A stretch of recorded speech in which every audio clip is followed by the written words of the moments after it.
People naturally get scared, but there are also those who just seem completely unfazed by the things that terrify everyone else around them, and these people view fear from a different kind of perspective. I have a fear of being seen.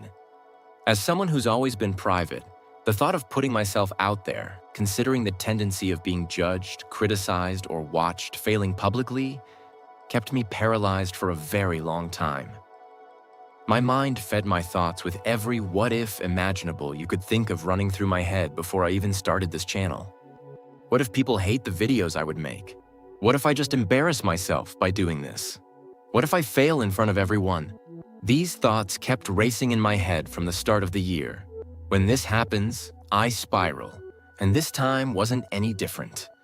I let my thoughts get the best of me, doom-scrolled up till dawn every day, and felt miserable about myself.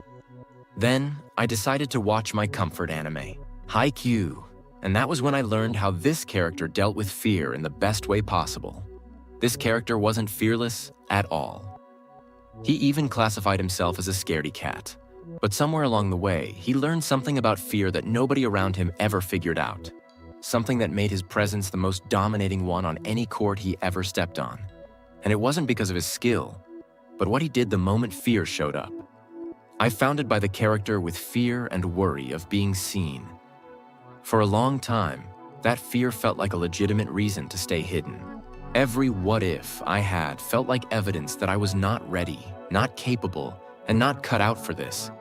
Especially since this channel is an educational one with a little bit of twist in it. I treated fear as a verdict of my own potential, and I couldn't be more wrong about this.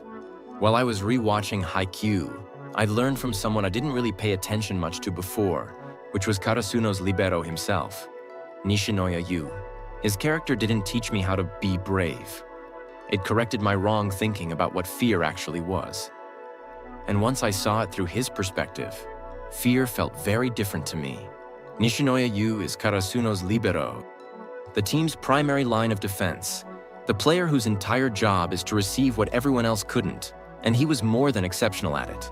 But more than his physical excellence in diving for balls and receiving bullet serves with his body, he excels most in one key aspect.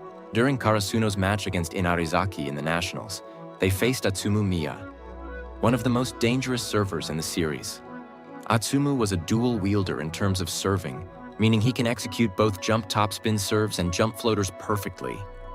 The jump topspin one, which is usually feared for having bullet-like speed and power like the ones Oikawa and Ushiwaka uses, is the one type of Atsumu serve that Nishinoya can receive with ease. But the floater one was the poisonous one. Floater serves require overhand receives, the one technique Nishinoya genuinely struggled with. Atsumu knew exactly where the gap was, and he targeted it repeatedly, exposing Nishinoya's weakness in front of everyone, scoring a few consecutive points from it. Most players would have retreated back into what they knew. They would have defaulted to the underhand, which is the comfortable choice and the one that would protect their reputation, despite it being the less effective one to use for floaters. But Nishinoya still chose the overhand, despite still not having it mastered yet into his playing skills arsenal. And his own statement while he was practicing the overhand exposed how he views the world and navigates all the complex things around him. He said it himself, "It's no fun if you don't try other options once you know they exist." That is his entire philosophy in 11 plain words. Fear was never a stop sign to Nishinoya. It was a signal, pointing directly at the one experience he had not conquered yet. Nishinoya, along with the whole Karasuno team, already faced a lot of exceptionally skilled and scary opponents. Oikawa from Aoba Josai, known for his cannon-like jump, serves with insane control. Kenma from Nakoma, known for his high-game IQ, court vision, and ability to read and predict enemies' playstyle and tendencies. Aone from Date Tech, known for his incredibly tall and bulky physique and mastery of blocking. Bokuto from Fukurodani, known for being one of the top aces in the country. Ushijima from Shiratorizawa, known for being Miyagi Prefecture's top dog and crowned as the best player in the prefecture. The Miya twins. Atsumu and Osamu, known for their incredible chemistry and exceptional game sense and skills. But even with all these names, Nishinoya never backed down to any one of them.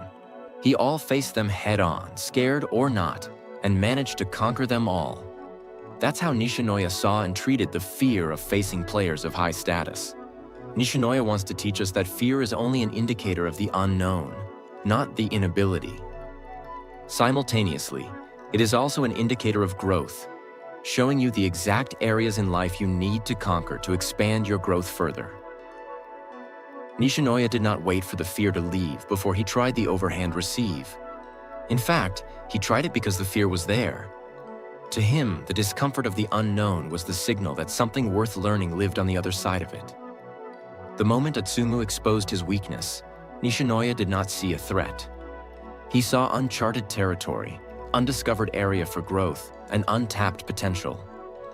Knowing Nishinoya, uncharted territories were exactly where he wanted to be because he thrives there, and that's where he grows. This is what I got wrong before starting this channel. Every what if I had was not evidence of my inability. It was just evidence that I had never done this before. Content creation in YouTube was my uncharted territory, my undiscovered area for growth, and my untapped potential. It was my version of Nishinoya's overhand receives. The fear was never a warning. It was a map, pointing directly at the one experience I had been leaving on the table by staying safe, hidden, and comfortable. You have felt this too, and I know it. That quiet paralysis you feel when something unfamiliar shows up. A new job, starting that side hustle, or even just a decision that could change everything. It's overwhelming, it's too much, and it would scare anyone who's in your position. Settling with what we know and what we can is the safe and the comfortable option. And it is really easy to cling onto it when the new thing is in your face. There is worry, continuous overthinking, and most of all, fear. The fear arrives, and you read it as a reason to stay still. But Nishinoya shows you that the fear was never the problem. It was the compass, and it was always pointing somewhere worth going. It points to your own uncharted territory, the thing you still haven't grasped or mastered, and the growth you seek for. Seeing it in Nishinoya's perspective lets you not just see fear differently, but also make it powerless over you. Being afraid of the new things in life doesn't make you weird or a coward. It just proves you now see a whole new world to discover and potential to harness.